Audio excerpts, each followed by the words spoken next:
আৰু মই শিকাই আছো আৰু মোৰ চাৰিওফালে পৃথিৱীখন মই প্ৰত্যক্ষ কৰি আছো। Arwanzo ko hokrani raza. Ang nito amin mo sahot.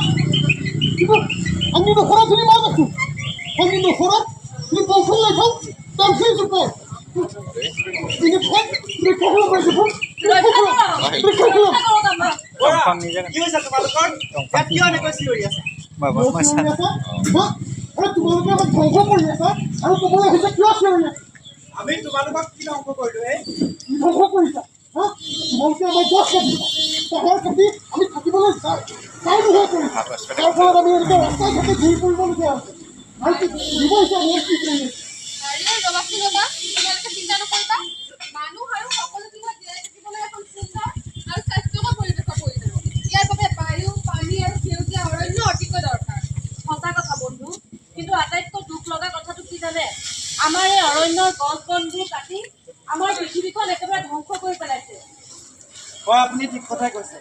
গছ বনসমূহ কাটি ধ্বংস কৰাৰ কাৰণে তাপমাত্ৰা দিনক দিনে বৃদ্ধি পাই আহিছে, যাৰ কাৰণে জলবায়ু সঘনাই পৰিৱৰ্তন হৈছে আৰু মেৰু অঞ্চলৰ বৰফ গলিব ধৰিছে। সাগৰৰ স্তৰ বৃদ্ধি পাইছে আৰু তাৰ প্ৰভাৱ পৰিছে অতিথি। সেইবাবে বছৰি হোৱা বানপানীয়ে আমাৰ জীৱনলৈ দুৰ্যোগ মাতি আনিছে। ইয়াৰ বিষয়ে আমাক অলপ ভালকৈ বুজাই কওকচোন। কেনেদৰে আমি কি কৰিব লাগিব কওকচোন? হয়, শুনক। APFBC হৈছে বন বিভাগৰ এখন বহনক্ষম আৰু উৎপাদনক্ষম বহুমুখী প্ৰকল্প। এই প্ৰকল্পৰ জৰিয়তে আমাৰ বনাঞ্চলৰ কাষৰীয়া আৰু তাৰ লগতে এই প্ৰকল্পটোৰ কাম কাজত আমাৰ স্থানীয় ৰাইজক নিয়োজিত কৰা হয়।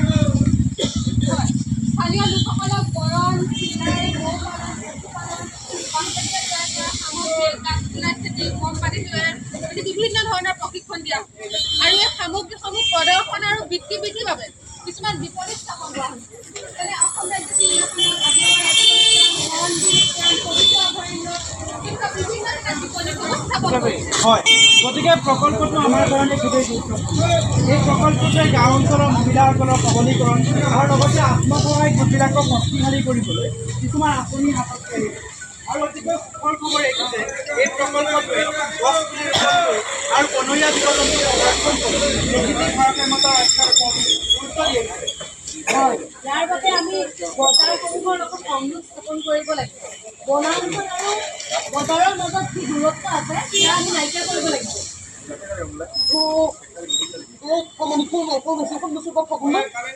হয়, নিশ্চয় আছে। তাৰ কাৰণে বন বিভাগে JFMC আৰু EDC নামৰ দুখন শক্তিশালী সমিতি গঠন কৰিছে। আৰু এই সমিতিৰ সক্ৰিয় সদস্যসকলে এই প্ৰকল্পটোৰ প্ৰচাৰ আৰু প্ৰসাৰৰ দিশত কাম কৰি আছে।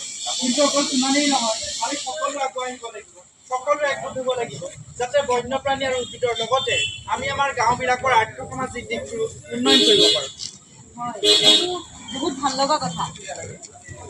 কিন্তু এই কামত অঞ্চলবাসীক একত্ৰিত কৰাটোতো বহুত প্ৰত্যাহ্বানমূলক কাম।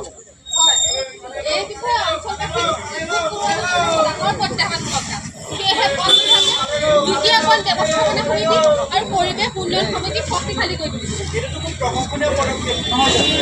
জৰিয়তে মানুহখিনি হয়ে কথাবিলাক আপোনালোকে এই পদক্ষেপত অংশগ্ৰহণ কৰি এই পদক্ষেপটো সফল কৰি তুলিব লাগিব। চাফা কৰি আছে আপোনালোক সকলোৱে প্ৰকল্পটোত অংশগ্ৰহণ কৰিব লাগিব। আৰু এটা কথা, এই প্ৰকল্পটোৱে 12,500 হেক্টৰ মাটি বৃক্ষৰোপণ কৰাৰ পদক্ষেপ লৈছে। আমি চোন আমাৰ ঘৰবোৰ পুনৰ জীৱিত কৰিব পাৰিম। আমি নকৰা আৰু কিবা কৰিব। হয়, আৰু আপোনালোকে জানেনে ৰাইজসকল, আপোনালোকে ৰোপণ কৰা এটা এটা গছ পুলি আমাৰ বাবে নতুন সতীৰ্থ হ'ব। গতিকে আহক আমি সকলোৱে মিলি গছ পুলি ৰোপণ কৰোঁ আৰু গছবোৰ কমি যোৱাৰ পৰা আমি আমাৰ অৰণ্যসমূহ ৰক্ষা কৰোঁ। গতিকে আহক ৰাইজ, আমি সকলোৱে হাতে হাত ধৰি আৰু পৃথিৱী গঢ়ি আৰু লগতে অসম চৰকাৰৰ বন বিভাগৰ বন আৰু জৈৱ বৈচিত্ৰ্য সংৰক্ষণ অসম প্ৰকল্পৰ ভাগকৈ আমি সকলোৱে সফল কৰি দিবা। ইয়াৰ উপৰিও গছ পুলি ৰোপণ কৰি আৰু বন্য জীৱ জন্তু সংৰক্ষণ কৰি ভৱিষ্যত প্ৰজন্মৰ কাৰণে এখন সেউজীয়া ধুনীয়া পৃথিৱী আমি সকলোৱে মিলি গঢ়ি তুলিব আহোঁ। তাৰ কাৰণে আমি সজাগতামূলক গোটসমূহত অংশগ্ৰহণো কৰিব লাগিব। এইখিনিতে আৰু এটা কথা, আমি এটা গছ পুলি অকল ৰুলেই নহ'ব, আমি ৰোৱা প্ৰত্যেকটো গছ পুলি আমি নিজে চোৱা চিতা কৰি ডাঙৰ দীঘলো কৰিব লাগিব। এতিয়া আমি এইটো গীত গাম, আপোনালোক সকলোৱে ভাত তালি আৰু আমাৰ গীতটোৰ লগে লগে সহযোগ কৰিব লাগিব। শুনিবনে? গুণ সৰ্বজন আমাৰ আবাহন আমাৰ আবাহন আই প্ৰকৃতি পিন্ধ সাধুখন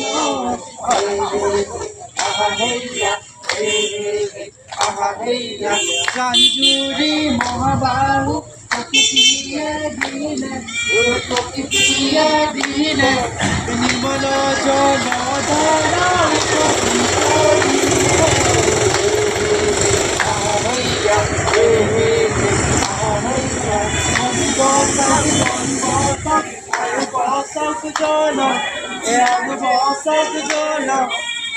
প্ৰাণী অবিহনে সবে নিশ্চল